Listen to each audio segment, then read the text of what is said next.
మేము ఇక్కడ ఇల్లు కొనుక్కున్న సంవత్సరంన్నరకి ఈ రోడ్లో వెళ్ళగలుగుతున్నాం, పోలీసులు ఆపకుండా. ఫిల్మ్ సిటీ కాదు ఇది, మన జగనన్న గారి ఇల్లుండే ఏరియా. ఆయన దెబ్బకి అపార్ట్మెంట్ ప్రైమ్ లివింగ్ అనేది మొత్తం మూతపడిపోయింది. మానేసి ఇల్లు నిజంగా ఫస్ట్ టైం చూడటం. చూడండి ఇదంతా ల్యాండ్స్కేపింగ్, బ్యూటిఫుల్ ల్యాండ్స్కేపింగ్.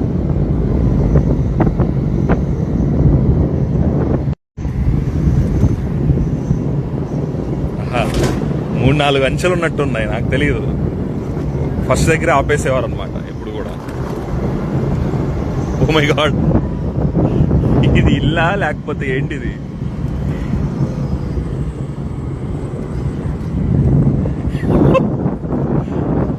ఇది ఏంటి గోడలు? రాజమండ్రి సెంట్రల్ జైలుకి కూడా ఇంత పెద్ద గోడలు ఉండవు. Very bad, very bad.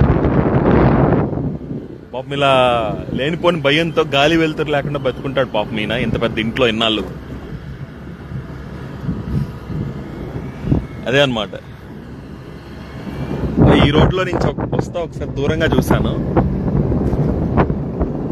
So ఈ ఎంటైర్ ఇప్పుడు మనం వస్తున్న రోడ్డు మొత్తాన్ని కూడా, పైన ఇంకొక రోడ్డు మొత్తం అన్ని ఖాళీ చేసి ఇంకొక రోడ్డు అది కూడా ఖాళీ చేసేసారు. ఈ రోడ్డు మొత్తాన్ని వాళ్ళ ప్రైవేట్ ప్రాపర్టీ లాగా ఆపేశారు.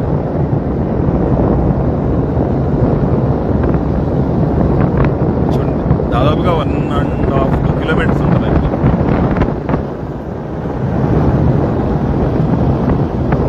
ఇదే కాదు, వాళ్ళ పార్టీ ఆఫీస్ 2 కిలోమీటర్లు, 1/2 కిలోమీటర్ అవతల బంకింగ్హామ్ కెనాల్ పక్కన పార్టీ ఆఫీస్ స్కెచ్ గీశారు.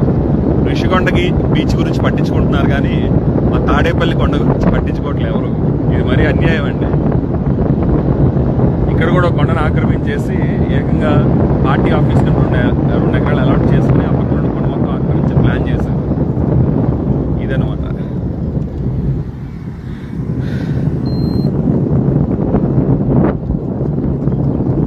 ఈ రోడ్ ఇలా వెళ్ళిపోతే హైవేకి వెళ్ళిపోతాము, మళ్ళా కేఎల్ యూనివర్సిటీకి కూడా డైరెక్ట్గా వెళ్ళిపోతాం. ఇన్నాళ్ళు ఈ రోడ్డుకి మొత్తం యాక్సెస్ లేదు. Please subscribe dot news.